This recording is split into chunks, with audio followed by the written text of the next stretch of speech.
کہ زمین اور آسمان میں جو مخلوق ہے وہ غیب کو نہیں جانتی۔ حضور علیہ الصلوۃ والسلام کا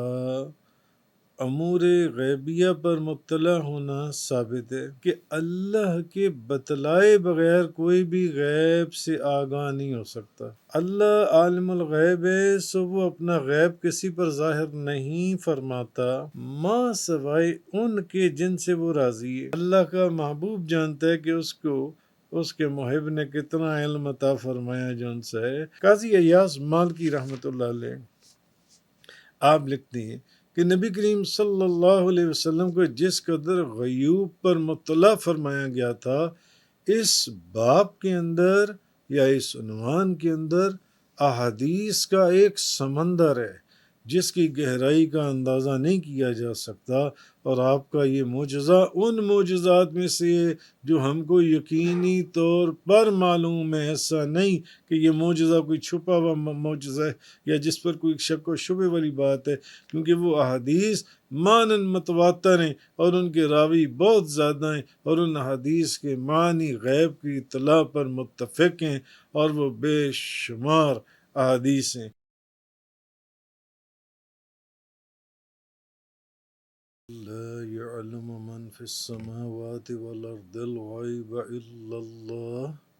وما يشعرون أيان يبعثون۔ آپ کہیے کہ آسمانوں میں اور زمینوں میں اللہ کے سوا کوئی از خود غیب نہیں جانتا، اور نہ لوگ یہ جانتے ہیں کہ ان کو کب اٹھایا جائے گا۔ بل ادارک علمهم فی الآخرہ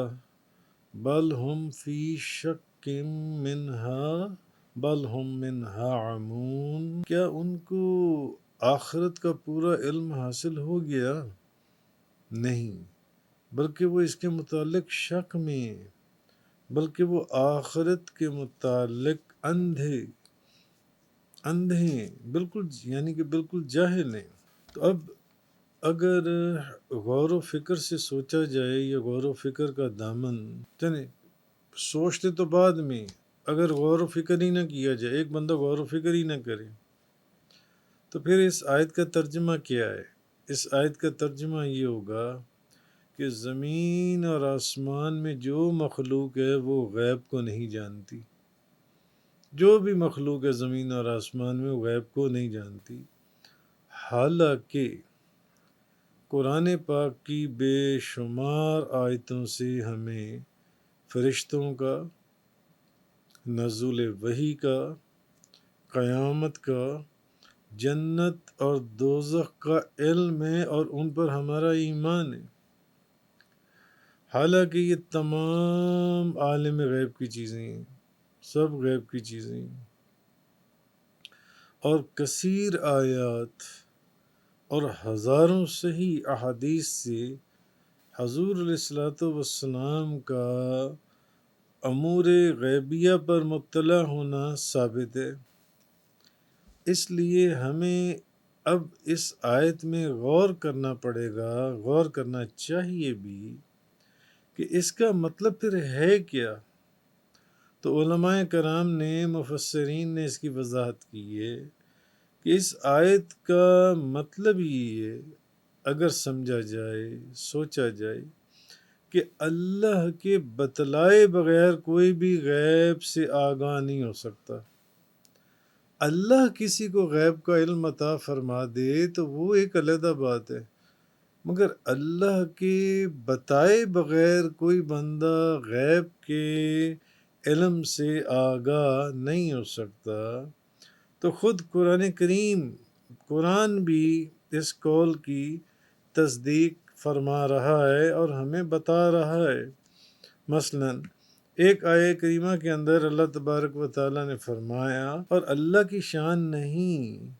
کہ وہ تم کو غیب پر مطلع کر دے، لیکن غیب پر مطلع کرنے کے لیے اللہ چن لیتا ہے جسے چاہے، اور وہ اللہ کے رسول ہیں۔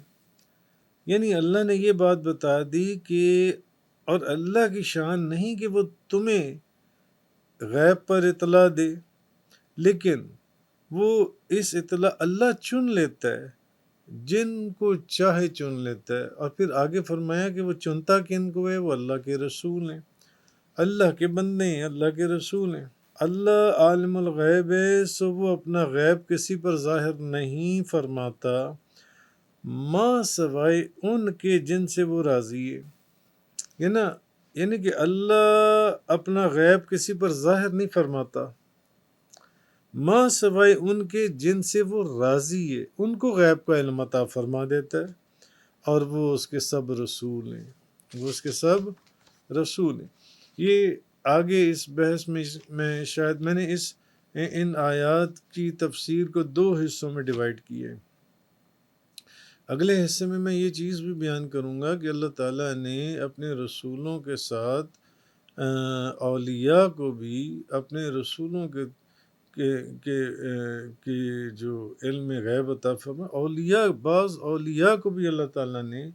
علم غیب میں سے حصہ عطا فرمایا ہے، اللہ نے عطا فرمایا ہے۔ تو کہنے کا مقصد یہ جو میں نے پہلے بات کی ہے کہ اللہ کے بتائے بغیر کوئی بھی غیب پر آگاہ نہیں ہو سکتا، کوئی بھی غیب پر آگاہ نہیں، خود سے کوئی بندہ کسی کے پاس اپنا غیب ایسا ممکن نہیں ہے۔ تو اس آیت نے ہمیں یہ بتا دیا کہ اللہ کی دوسری جو تمام صفات ہیں، ان صفات کی طرح اس کی یہ صفت بھی قدیم ہے اور ذاتی ہے اور غیر متناہی ہے۔ ایسا نہیں کہ وہ پہلے کسی چیز کو نہیں جانتا تھا اور وہ اب جاننے لگا ہے، بلکہ وہ ہمیشہ سے ہر چیز کو اس کے پیدا ہونے سے پہلے بھی جانتا تھا، اس کی عین حیات میں بھی اور اس کے مرنے کے بعد بھی اپنے علم سے اللہ تعالیٰ جانتا ہے۔ دوسرا جو اصل چیز ہے وہ یہ کہ اس کا اللہ کا یہ علم اپنا علم ہے، یہ اس کا اپنا ہے، اللہ کو یہ علم کسی نے سکھایا نہیں ہے، اور اس کے علم کی نہ تو کوئی حد ہے اور نہ ہی کوئی انتہا، کوئی نہایت۔ اور اگر کوئی شخص مقدار یا کیفیت کے اعتبار سے اللہ کی کسی صفت کا کسی کے لیے ثبوت پیش کرے تو وہ ہمارے نزدیک مفسرین فرماتے ہیں شرک کا مرتکب ہوگا۔ تو نبی کریم صلی اللہ علیہ وسلم امام الاولین والآخرین، نبی پاک صلی اللہ علیہ وسلم کا علم مبارک، اب حضور کا جو علم مبارک ہے یہ خداوند کریم کے علم کی طرح ایک تو قدیم نہیں ہے بلکہ حادث ہے، یعنی پہلے نہیں تھا، بعد میں اللہ کے تعلیم کرنے سے حاصل ہوا۔ بھئی اللہ کا تعلیم تو اپنا ذاتی علم ہے، اس کا جنس ہے، اس کو کسی نے تعلیم نہیں کیا، لیکن نبی کریم صلی اللہ علیہ وسلم کا جو علم ہے وہ قدیم نہیں ہے بلکہ حادث ہے، پہلے نہیں تھا، بعد میں اللہ نے یہ علم انہیں عطا فرمایا۔ تو خداوند کریم اللہ کے علم کی طرح ذاتی نہیں ہے بلکہ حضور کا علم عطائی ہے، حضور کو یہ علم اللہ نے عطا فرمایا ہے، تو اللہ کے سکھانے سے حاصل ہوا ہے۔ تو حضور صلی اللہ علیہ وسلم کا علم اللہ کے علم کی طرح غیر متناہی اور غیر محدود نہیں بلکہ متناہی بھی ہے اور محدود بھی ہے، اور اللہ کے علم محیط کے ساتھ حضور صلی اللہ علیہ وسلم کے علم کی نسبت اتنی بھی نہیں جتنی پانی کے ایک قطرے کو دنیا بھر کے سمندروں سے ہو، یہ مفسرین نے لکھا ہے۔ یعنی حضور کا جو علم ہے، حضور کے علم کی نسبت اللہ کے علم کے ساتھ اتنی بھی نہیں ہے جتنی پانی کے ایک قطرے کو دنیا کے سمندروں سے ہو۔ اللہ کا علم اتنا وسیع ہے، اتنا زیادہ ہے۔ ہاں اتنا فرق ضرور ہے کہ حضور صلی اللہ علیہ وسلم کا یہ جو حادث یا عطائی اور محدود علم اتنا محدود بھی نہیں ہے جتنا بعض بے وقوفوں نے سمجھ لیا کہ حضور کا علم، کہ حضور کو تو معاذ اللہ اتنا بھی نہیں پتہ کہ دیوار کے پیچھے کیا ہے، ایسا بھی نہیں ہے۔ اس کی حضور کے علم کی وسعتوں کو یا تو دینے والا جانتا ہے یا لینے والا جانتا ہے، حضور کے علم کی وسعتوں کو یا سکھانے والے کو پتہ ہے یا سیکھنے والے کو پتہ ہے، میں اور آپ کس گنتی کے اندر ہیں؟ یہ تو اللہ کا محبوب جانتا ہے کہ اس کو اس کے محب نے کتنا علم عطا فرمایا جو ان سے ہے۔ تو یہ تو وہ مقام اور جگہ ہے جہاں جبریل امین کو بھی دم مارنے کی مجال نہیں ہے جو ان سے ہے۔ تو اب نبی کریم صلی اللہ علیہ وسلم،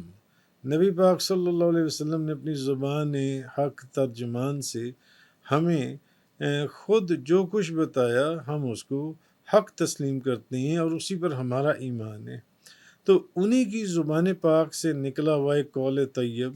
میں آپ کی خدمت میں، نبی کریم صلی اللہ علیہ وسلم نے ارشاد فرمایا، حضور نے فرمایا، آج میں نے اپنے بزرگ و برتر پروردگار کی زیارت کی، آج میں نے اللہ رب العزت کی زیارت کی، بڑی حسین اور پیاری صورت میں اللہ نے اپنی قدرت کی ہتھیلی میرے دونوں کندھوں کے درمیان میں رکھی، جس کی ٹھنڈک میں نے اپنے سینے میں محسوس کی۔ نبی پاک صلی اللہ علیہ وسلم نے فرمایا، پھر میں نے جان لیا جو کچھ آسمانوں میں تھا اور زمین میں تھا۔ یہ حضور نے فرمایا، آج میں نے اللہ اپنے بزرگ و برتر پروردگار کی زیارت کی، بڑی حسین اور پیاری صورت، اللہ نے اپنی قدرت کی ہتھیلی میرے دونوں کندھوں کے درمیان میں رکھی، جس کی ٹھنڈک میں نے اپنے سینے میں محسوس کی، پھر میں نے جان لیا جو کچھ آسمانوں میں تھا اور زمین میں تھا۔ اس حدیث پاک کی شرح کرتے ہوئے شیخ عبدالحق محدث دہلوی رحمۃ اللہ علیہ آپ فرماتے ہیں، یعنی کہ پس جو چیز آسمانوں میں بھی تھی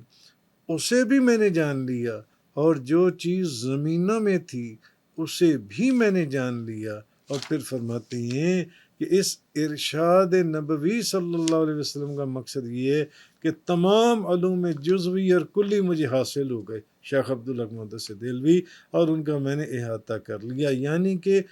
جو چیز آسمانوں میں تھی، پہلا، دوسرا، تیسرا، چوتھا، پانچواں، چھٹا، اور جو چیز زمینوں میں تھی، سب نبی کریم اس میں جو جو چیز تھی حضور کے علم میں آ گئی، نبی کریم صلی اللہ علیہ وسلم کے علم میں آ گئی۔ اور مولا علی قاری رحمۃ اللہ علیہ آپ فرماتے ہیں شرح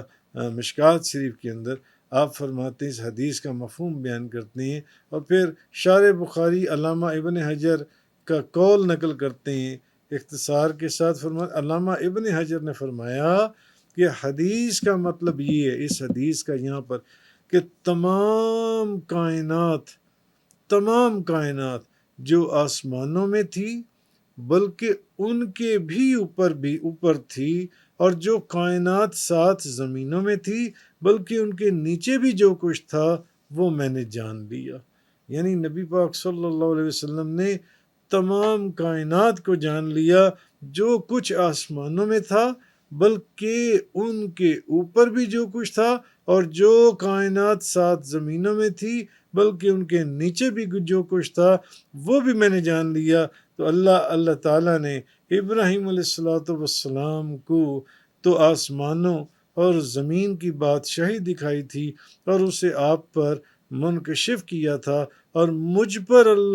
اللہ نے غیب کے دروازے کھول دیے۔ یہ نبی کریم صلی اللہ علیہ وسلم ابن حجر فرماتے ہیں اس حدیث کا مطلب جن سے وہ یہ ہے۔ تو بہرحال قاضی ایاز مالکی رحمۃ اللہ علیہ